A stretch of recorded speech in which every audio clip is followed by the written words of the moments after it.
What's going on, everyone? If you're watching this video today, you're interested in getting better video out of your G7X Mark II or any other camera similar to that, like the Sony RX100 V or any other point and shoot or even a DSLR. So stay tuned and we'll talk about 4 really important things to get cinematic videography out of your camera.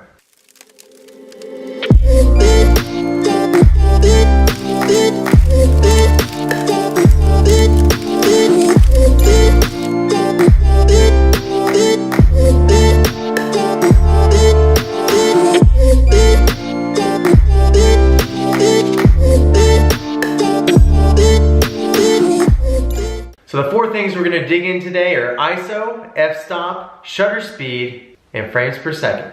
They're all very important when you're shooting a video, especially when you want to make it cinematic.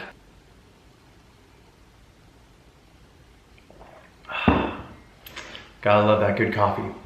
So the first thing we're going to talk about today is a very important topic. It's frames per second. Frames per second is very important when you're trying to shoot a cinematic-like video. So to get that motion blur that our eyes normally see, you want to shoot in 24 frames per second. And you can push it up to about 30, but somewhere between 24 and 30. Most people will stick to 24 when they're trying to shoot a cinematic type video. So that's frames per second. But also, there's one additional step to frames per second. It's slow motion. So if you want to do slow motion, which is very popular in trying to make a cinematic-like video, you want to shoot a higher frames per second. Because in post, you're going to either cut that speed in half or in a fourth, depending on how high a frame per second you're able to shoot.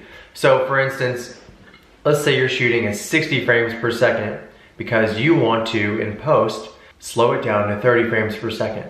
That would be perfect.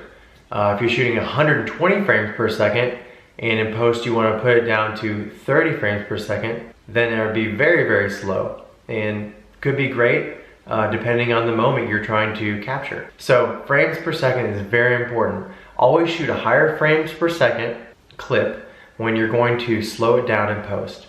But also be sure that you're shooting somewhere between 24 and 30 frames per second.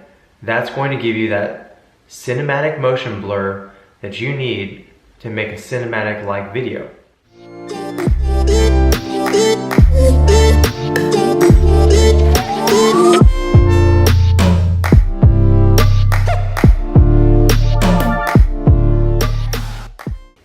Okay, the second thing is very important because you can't have frames per second cinematic motion blur without the correct shutter speed. So maintaining the correct shutter speed, you want to follow this rule called the 180 rule. The 180 rule says that if you're shooting in 30 frames per second, you want to shoot 1/60th shutter speed. So you want to double the denominator on your shutter speed, which is actually 2 times the frames per second. So not too bad. Very easy rule to maintain.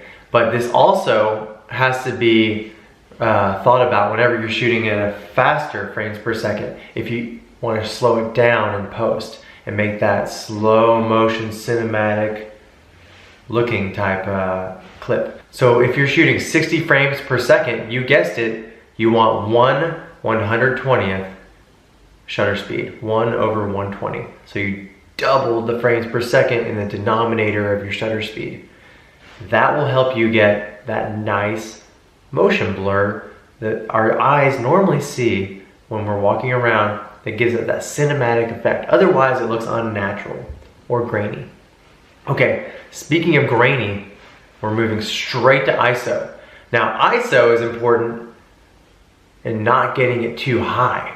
If your ISO is really high, you're in a really dimly lit room, like this room right here, I got a light on my face and I have some LED lights on the ceiling that are directionalized, pointing towards me and the walls, and it's illuminating this whole surrounding fairly well.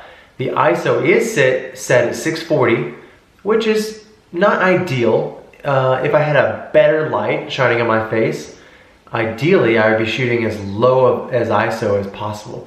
ISO is electronically brightening that image that you're getting, and that can give it some graininess if you go way high in ISO. So the clearer the picture you want, the lower the ISO you want, which means you have to have the correct lighting. You want to either film by a window. It's getting dark outside, so I'm not filming by a window. It wouldn't help in the first place. It wouldn't help. But you want the correct lighting. Lighting is king in getting that ISO as low as possible. Also, to consider is f-stop. So if it's too bright and you don't have a filter to put over that lens to restrict the light when you're shooting at the correct shutter speed and the correct frames per second, then you can get washed out with light. So you can use the f-stop, the f number, you can increase the f number to restrict the amount of light that enters that sensor that comes through the iris of the camera. So it's not primarily used to restrict the amount of light, but that is one thing you can do with the f-stop to reduce the amount of light coming in through the lens and oversaturating that image with too much light. So straight to f-stop. Here we go, f-stop. So f-stop, the lower the number, the more focused you're going to be on an image.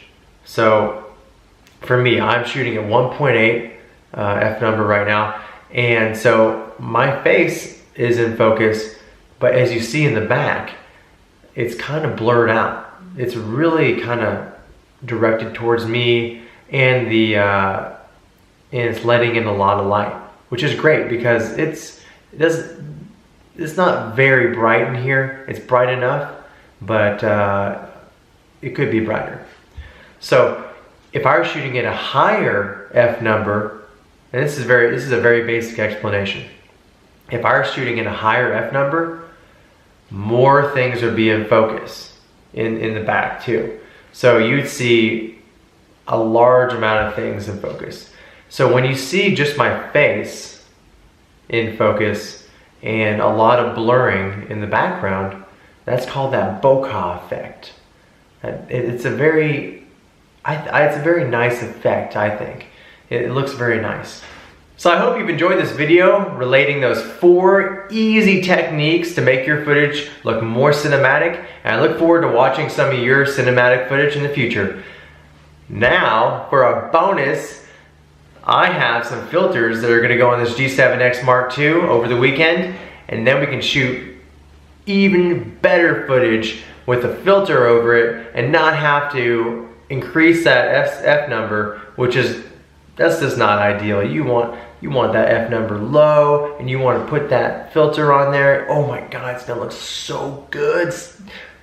Man, it's gonna be a great video. All right, I look forward to posting that this weekend, checking out some filters on G7X Mark II.